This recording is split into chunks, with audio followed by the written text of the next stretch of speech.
ప్రేమతో మీ అందరికీ వందనాలు.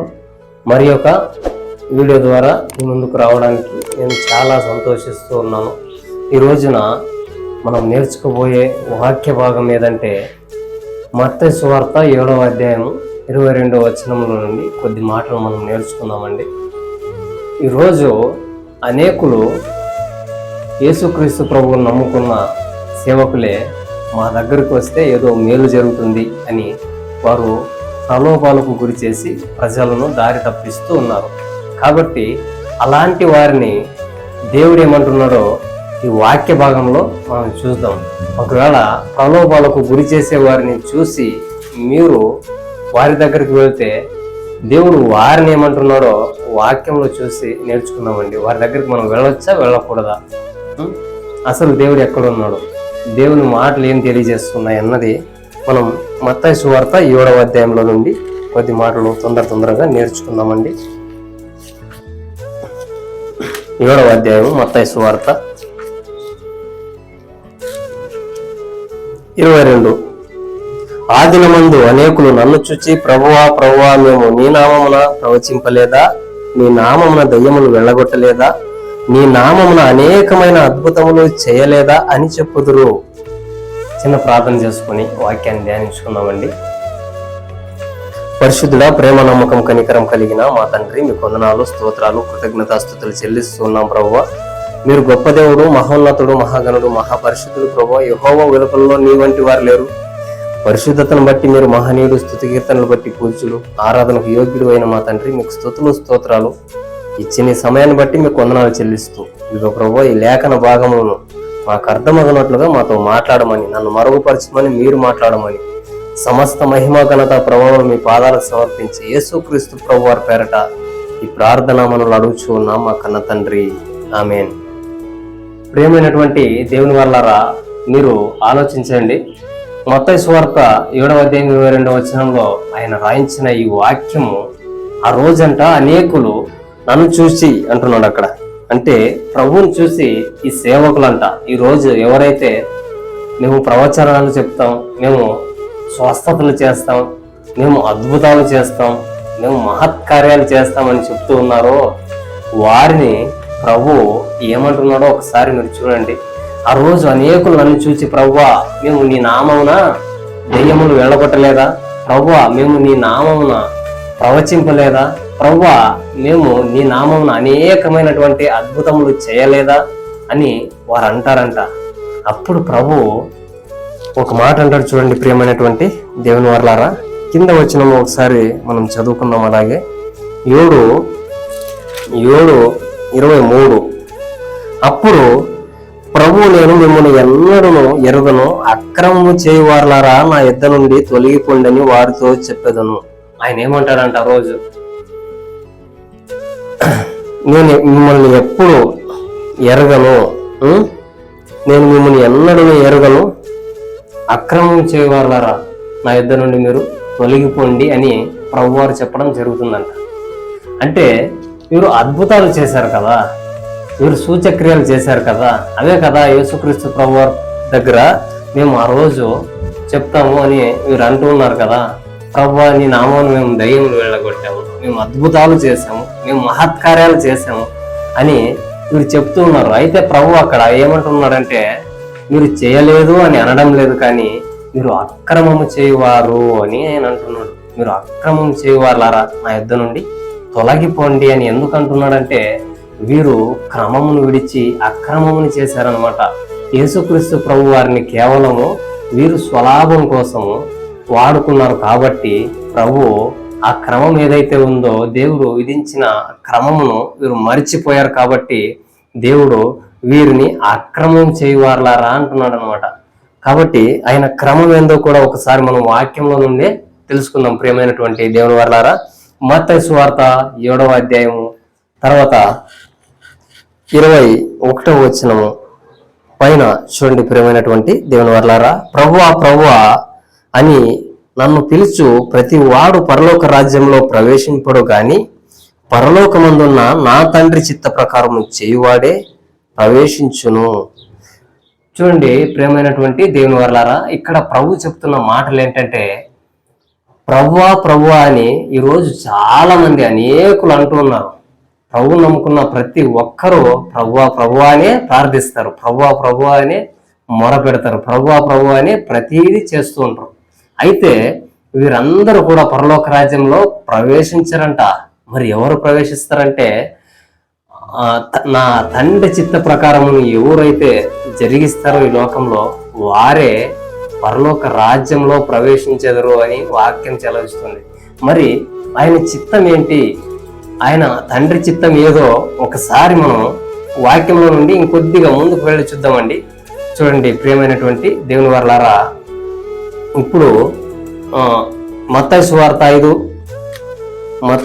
5వ అధ్యాయంలో ఒకసారి మనం వాక్యాన్ని చూద్దామండి. మత్తయి సువార్త 5వ అధ్యాయము 29. చూడండి ప్రియమైనటువంటి దేవుని వర్లారా, నీ కుడికను నిన్ను అభ్యంతర పరచిన యెడల దాన్ని పెరికి నీ యొద్ద నుండి పారవేయము. నీ దేహము అంతయు నరకంలో పడవేయకుండా నీ అవయవములలో నొకటి నశించుట నీకు ప్రయోజనము కదా. అలాగే తర్వాత వచనం కూడా మనం చదువుదామండి. నీ కుడి చెయ్యి నిన్ను అభ్యంతర పరచిన యెడల దాన్ని నరికి నీ యొద్ద నుండి పారవేయము. నీ దేహమంతయు నరకములో పడకుండా నీ అవయవములలో ఒకటి నశించుట నీకు ప్రయోజనము కదా. చూడండి ప్రియులారా, ఇక్కడ దేవుడు రాయించిన మాటలు ఒకసారి మనం ఆలోచిస్తే ఇక్కడ ఆయన చెప్తూ ఉన్నాడు, నీ కుడి కన్ను నిన్ను అభ్యంతర పరిచిన యెడల దానిని పెరికి నీ యొద్ద నుండి పారవేయము.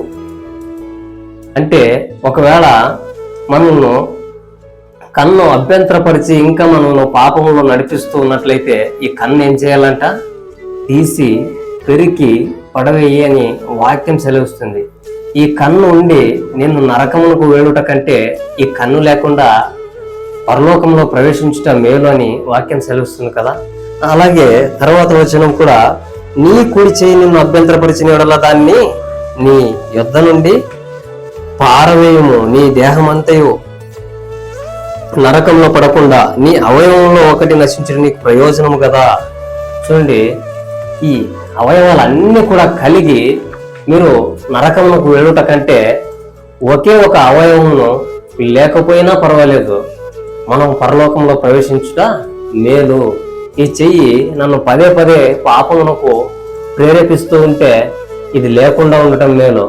ప్రేమైనటువంటి దేవుని వర్లారా, ఒక ఎగ్జాంపుల్ మనం తీసుకున్నట్లయితే ఈ లోకంలో షుగర్ వచ్చిన ఒక పేషెంట్ మనం చూస్తే ఆయనకు ఎక్కడైనా గాయమైనప్పుడు కాలికో లేదా చేతికో అయినప్పుడు ఆయనకు ఏం చేస్తారండి, ఆ వేలిని తీసి ఏం చేస్తారు, పడవేస్తారు. ఎందుకంటే అది అలాగే ఉంటే మొత్తం దేహం అంతటిని కూడా నాశనం చేసేస్తుంది. ఆ రోగంతో దాన్ని ఆయన నింపేసి ఆ దేహానికి ఏం చేస్తుందంట, హానికరంగా మారుస్తుంది. కాబట్టి ఆ వేలిని ఏం చేస్తారంటే డాక్టర్లు తొలగిస్తారు. అలాగే మన ప్రభు అయిన యేసుక్రీస్తు ప్రభువారు పరమ వైద్యుడు కదా.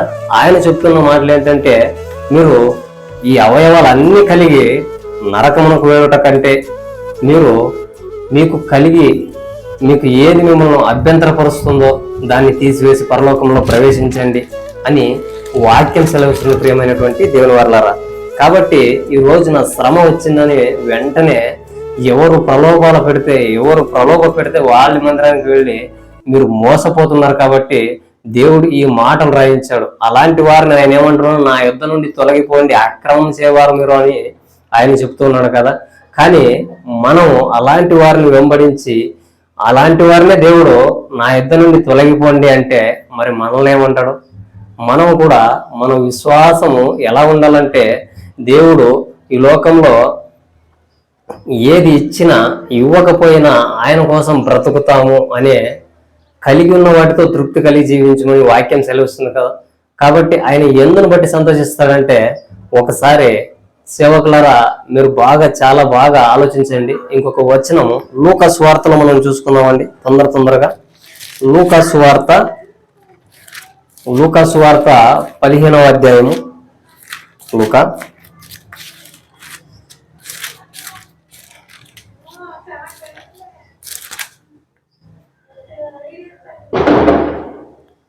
7వ వచనం, ఈ ఒక్క వచనం మనం చదువుకొని ముగించుకుందామండి. ఇక్కడ చూడండి ప్రియమైనటువంటి దేవుని వల్ల, అటువలే మారు మనసు అక్కర్లేని 99 మంది నీతిమంతుల విషయమై కలుగు సంతోషము కంటే మారు మనస్సు పొందు ఒక్క పాపి విషయమై పరలోకమందు ఎక్కువ సంతోషము కలుగును అంటాడు ఆయన. ప్రియమైనటువంటి దేవుని వర్లారా, ఈ లోకంలో అవయవాలు లేకపోయినా, రోగంతో మొత్తబడి చనిపోయినా, లేదా పూటికి లేకుండా అడుక్కు తిని బతికి చనిపోయినా దేవుడు ఆయన అందరూ బట్టి సంతోషించడో దాన్ని పక్కన ఉంచితే, నీకు రక్షణ లేకుండా నువ్వు చనిపోతే ఆయన చాలా బాధపడతాడండి. రక్షణ కలిగినట్లయితే ఈ లోకంలో అన్ని ఉండి విస్తారమైన ధనము కలిగి నెమ్మది లేకుండా ఉండుట కంటే కొంచెం కలిగి నెమ్మదిగా ఉండుట మేలు అని వాక్యం సెలవుస్తుంది కదా. ఈ మాటలు ఈరోజు చాలా మంది చెప్పడం లేదు, కానీ వారు ప్రలోభ పెట్టడము, అనేకులను పోగేసుకోవడం, ఇదే వారికి తెలిసిన బోధ.